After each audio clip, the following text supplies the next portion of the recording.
Sawa na bang humiga sa bahay? Tara, manood at samahan mo kaming maglakbay sa bayan ng Valenzuela upang alamin ang ilan sa mga lugar nilang mayaman sa kasaysayan. Kaya naman, play intro! Pose with the fans.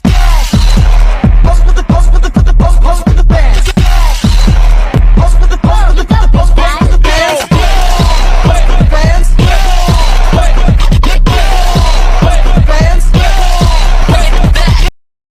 Ang una naming pinuntahan ay ang Casa de Polo na makikita sa Polo Park, Barangay Poblacion, Valenzuela City. Upang makapunta rito, kami ay sumakay ng jeep at tricycle. Nang una naming makita ang lugar, kami ay lubos na namangha dahil sa iba ang ganda at tanawin dito. Isama mo pa ang mga punong nakapaligid. Isa sa makikita rito sa Polo Park ay ang estatwa ng ating pambansang bayani na si Dr. Jose Rizal na may katagang Con el recuerdo del pasado, entro en porvenir, na kung sa Ingles ay I enter the future with the memory of the past. Na kapag sinaling sa Tagalog ay kung sino ang di marunong lumingon sa pinanggalingan ay hindi makakarating sa paroroonan. Ito ay isa sa sikat na sinasabi ng mga Pilipino.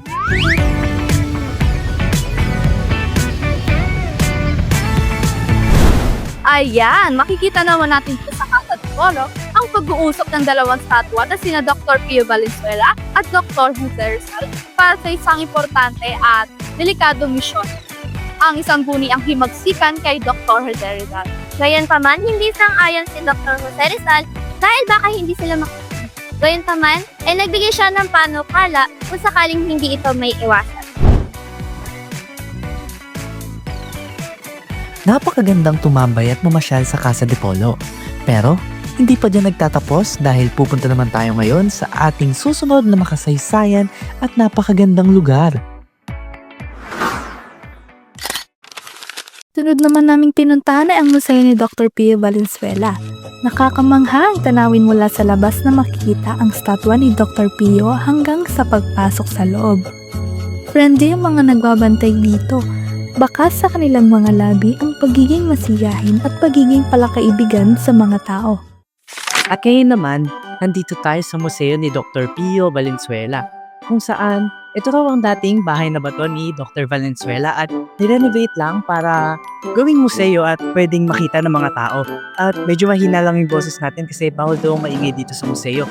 Ngayon, makikita niyo dito ang iba't ibang mga exhibit na para may pakita sa atin at may match natin kung ano nga ba ang buhay dati ni Dr. Pio.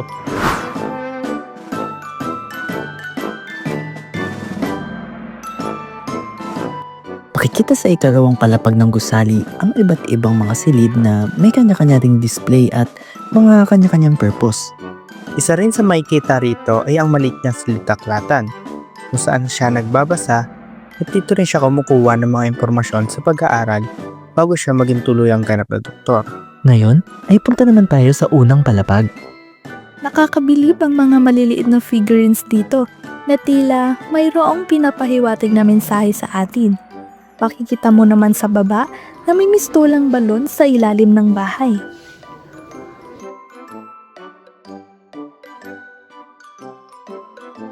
Sa loob, makikita natin dito ang naisalbang damit, pantalon, tungkod, sombrero at pati na rin ang sapatos ni Dr. Pio noong nagkaroon ng sunog sa kanyang tahanan. Ilan din sa mga kagamitan dito ay mga aktwal na gamit ni Dr. Pio noong siya ay nabubuhay pa. Magandang puntahan ang Casa de Polo at Museo ni Dr. Pio sapagkat magkalapit lang ito. Maaari kang tumambay sa Polo Park habang pupakain sapagkat buhay na buhay ang paligid. Maraming bilihan dito. Mabilis din lapitan ang mga tao kung ikaw ay may katanungan dahil sa kanilang mabait na pag-uugali. At ating tandaan na patuloy man ang pag-unlad ng lipunan, kailangan pa rin nating alalahanin ang ating kasaysayan. Kaya naman samahan niyo kami dito sa aming paglalakbay hanggang sa susunod na mga bayan at alamin ang kanilang mga kwento.